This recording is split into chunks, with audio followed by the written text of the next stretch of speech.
Puka Nacua, had 162 yards receiving and a touchdown in the fourth quarter, a key touchdown that helped widen the margin. And the Rams needed that as Kyron Williams also, he ran for a pair of scores for the LA Rams. They built up a 17-point lead and then held on by the hair on their chinny chin for a 44-42 win in a shootout in LA despite a historical performance, a record-breaking performance by Josh Allen, 3 passing touchdowns, 3 rushing touchdowns, and it did not matter for Buffalo in terms of wins and losses. The better story in the losing locker room. Question for the esteemed panel. How concerned should Josh Allen be with the Buffalo Bills defense and the squad in general in Buffalo, having lost this game to the LA Rams? So I've got buttered popcorn, novelty plastic aircraft wings, and, if that was not enough, Uber Eats. And we will combine all of these things together, and we are going to make an off-ramp from the highway. That off-ramp is if you're trying to get off the Bills bandwagon, you might want to take that off-ramp. So, number one. On the patented Maller scale of panic, which Spicoli points out is unbeatable, the Maller scale of panic. On the Maller scale of panic, 1 to 10, with 10 being, oh my God, there's nuclear fallout raining down on us. I'm at a 7. Am I going too high on Bills Mafia? I'm at a 7. 7 for Buffalo. That's where I am. Here's why. Despite a video game performance by Josh Allen, cheat code Josh Allen, unstoppable Josh Allen, 3 passing, 3 rushing touchdowns. You lost to a Ram team that just got shut out the week prior in the first half by the New Orleans Saints. And you could not stop that team. From pillar to post, you could not stop that team. And the Rams, I'm a Ram fan. They're a middle-of-the-pack team. And you could not stop that LA Ram team. And you fell for the poison sandwich. We talked about this on Benny versus the Penny, the TV show, which aired over the weekend. Hopefully you had a chance to watch it. I think it's still up on the Peacock. But we talked about this on the TV show, handicapping this game. And in gambling parlance, if you're a bettor, you know there's certain spots you look at, which historically, no matter how many times coaches bring this up, no matter how many times players are reminded of it, they still fall for it. And what happened to Buffalo was the sandwich, the poison sandwich, the foul hoagie. It happened to Buffalo. So the Bills have been on an absolute burner. They wrapped up the AFC East last week, and they played a primetime game, a snow globe game with the 49ers. They're doing snow angels during the game. They're having a great time, like kids playing down at the park. Everyone kisses their ass all week. Oh, you're so good. Smooch, smooch, smooch, smooch, smooch. Just like that. Lick, lick, lick. Everything.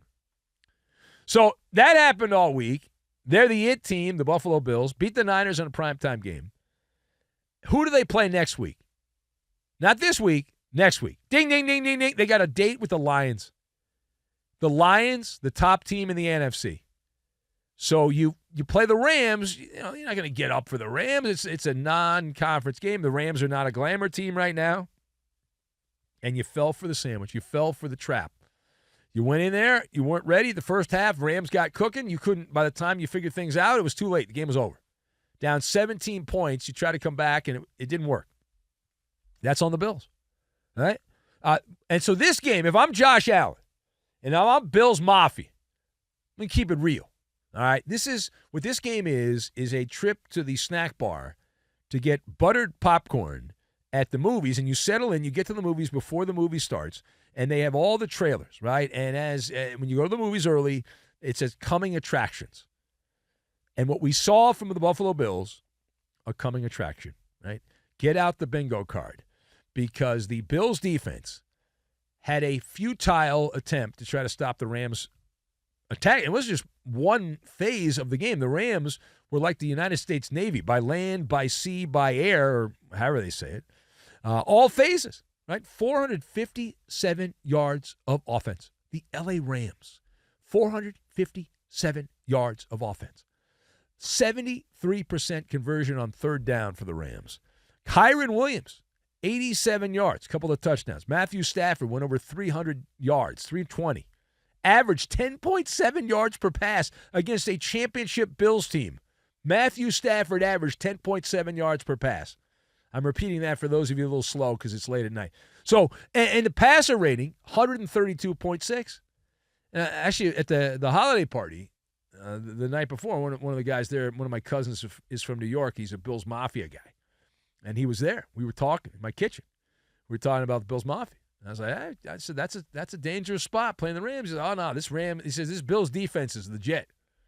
And I was texting him, busting his balls when the Rams kept scoring touchdowns. Oh, they look very legit to me. Very legit, unless they don't. So this is something that causes you heartburn. Because you can spin it any way you want. I'm sure Andy, the comic book guy, and the other members of the Bills Mafia, right? Oh, it's not that big a deal. Blah, blah, blah, blah, blah, blah. No. That's the kind of performance that sticks in the back of your head. You're going to be in a big spot, and you're not going to have home field. You're going to have to play on the road at some point. You lose a few more games. You might have to play more than one game on the road. And then what do you do? All right, now, page 2.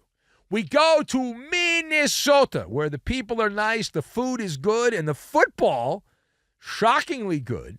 But it was not about the home team, the Vikings. No. This was about the road team. The Falcons visiting the Vikings. Sam Darnold put up not 1, not 2, not 3, not 4, 5 touchdown passes, 347 yards. It was like he was back at USC playing Oregon State at the LA Coliseum. Sam Darnold. Minnesota pulls away. They win in what turns out to be a lopsided game. Cousins, how did he do? Kirk Cousins had as many touchdown passes as you and I had, and 2 interceptions. 2 for Kirk Cousins. Can you explain Kirk Cousins' revenge game performance for the Falcons back in Minnesota? Can you explain that? So it was worthy, the way Cousins played in this game. He had a bunch of yards, but between the 20s. It was worthy of those novelty plastic aircraft wings that they give kids on planes. But this plane, the friendly skies, they're flying the Vomit Comet is what Kirk Cousins was doing. Another big spot and more absenteeism. Cousins has settled in Atlanta. You're not getting the Minnesota version. You're not getting the Washington version. You're getting the Atlanta-only version. And when you look at all the variables, you look at Kirk Cousins' age, you look at the injury he's coming back from, and the fact that he showed signs of being over that and then has regressed, and what are we doing here? What are we doing? Cousins, last 4 weeks, has no touchdown passes and 8 interceptions. The last 4 weeks. That's a month of football. No touchdowns, 8 interceptions for Atlanta. And for now, Raheem Morris, the head coach, Raheem Morris there is saying, well, we stand by Cousins. Which very rarely, if you're going to bench somebody, you announce it right after the game. You're like, well, let's wait a couple of days and all that. But the reason why, and I go back to a previous Maller monologue, we talked about this, the money is big for Cousins. He signed the big money contract. But more than just being a big-ticket guy, Kirk Cousins, Raheem Morris is trying to kick the can down the road. He wants to buy more time here because he sucked the last time he was a head coach, Raheem Morris, and he stinks now. He's a bad head coach. And I don't know why Atlanta could have hired Bill Belichick, and they hired Raheem Morris. And what are you doing? If you ran Home Depot like that, Arthur Blank, Home Depot would be out of business. So you hire Raheem Morris. He's a terrible coach. The team's falling apart. He's doing nothing to stop it. He's just kind of standing there futzing around. But Morris needs to buy time. And the moment you start Michael Penix Jr., then it's on. And he's not going to play well early on, and then people are going to blame the front office, the GM, Raheem Morris's coaching. But if you push that back, you get another season. If I owned the Falcons, the way they played, I'd fire Raheem Morris right now. Get out of here. You're a bum. I'd fire him. But we'll see if they do that or not. Final point, we head now to the desert where the Seattle football team got her done. Seattle and Arizona, key NFC West matchup for some in the late television window. And Seattle able to win after an early Arizona touchdown drive. Things looking promising for the Cardinals, and an early 7-0 lead in the game. And Kyler Murray came out, Alligator Arms Murray came out, and right away, boom, down, touchdown, 7-0. So Seattle, then they get the ball. They come back, they kick a field goal, and then all hell breaks loose. All hell breaks loose as Kyler Murray on back-to-back passes pukes all over himself.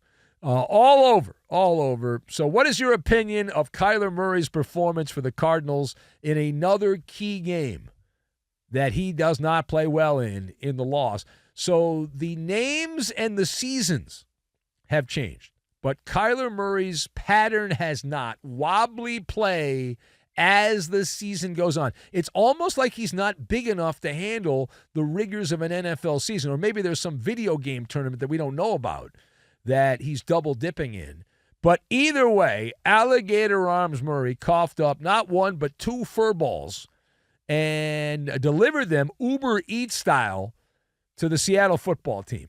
Murray, a pair of inexcusable, ghastly interceptions in the first quarter alone. You talk about being set up for a couple of easy scores as the team from Seattle took over back-to-back possessions off an interception. They took over the Arizona 19-yard line, just needing to get 19 yards. They got a touchdown in one play. How about the next time Arizona got the ball? Kyler Murray, interception, and that was inside Arizona territory at the 46-yard line, so you're already in field goal range. They ran 5 plays, touchdown. So back-to-back touchdowns, Uber Eats delivery style.